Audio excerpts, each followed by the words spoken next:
অভিনেত্রী আজমেরী হক বাঁধন বলেন, আমি চাই না জামায়াত ক্ষমতায় আসুক। সমসাময়িক নানা ইস্যুতে বরাবরই সোচ্চার অভিনেত্রী আজমেরী হক বাঁধন, বিশেষ করে সামাজিক যোগাযোগ মাধ্যম ফেসবুকে প্রায়ই তাকে দেখা যায় নানা বিষয় নিয়ে লেখালেখি করতে। মাঝে মধ্যে তার মন্তব্য নিয়ে চলে আলোচনা সমালোচনা।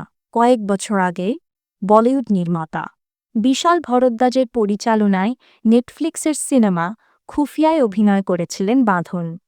সে সময় তার অভিনীত চরিত্রটি নানা বিতর্কের জন্ম দিয়েছিল।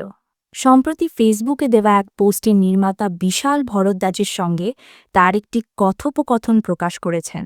প্রকাশ করা আলাপে বাঁধনকে নিয়ে তৈরি হওয়া বেশ কিছু গুরুত্বপূর্ণ প্রশ্নের অকপট জবাব দেন অভিনেত্রী। ওই কথোপকথনে বিশাল ভরদ্বাজকে বলতে শোনা যায়, আজমেরী সবাই যখন না বলেছিল খুফিয়ার সে চরিত্রটির জন্য নুসরাত ইমরোজ তিশা, বিদ্যা সিনহা মিম ও মেহজাবিন চৌধুরীকে আগে প্রস্তাব করা হয়েছিল বলে জানা যায়, তখন তুমি কেন এই ছবিতে কাজ করতে রাজি হলে?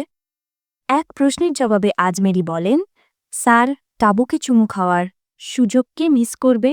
আমরা দুজনেই হেসেছিলাম, কিন্তু সত্যি বলতে আমি আপনার সঙ্গে কাজ করার সুযোগ হাতছাড়া করতে চাইনি। আমি একজন শিল্পী, আমার ভয় বা সীমাবদ্ধতা থাকা উচিত নয়।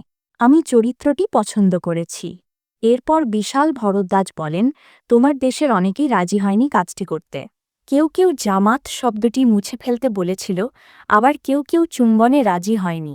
তুমি কেন এই ঝুঁকি নিলে? তখন আজমেরী তাকে বলেন, স্যার, আমি সমকামী ব্যক্তি নই। আমি বিশ্বাস করি প্রত্যেকেরই স্বাধীনভাবে জীবনযাপন করার অধিকার আছে, এবং আমি আমার দেশকে ভালোবাসি। আমি চাই না জামায়াত বা কোনো চরমপন্থী গোষ্ঠী কখনো ক্ষমতায় আসুক। তারপর বিশাল ভরদ্বাজ বলেন, আমি এই চরিত্রের জন্য সঠিক ব্যক্তিকে বেছে নিয়েছি। আমরা একসঙ্গে কাজ করতে পেরে আমি খুব খুশি।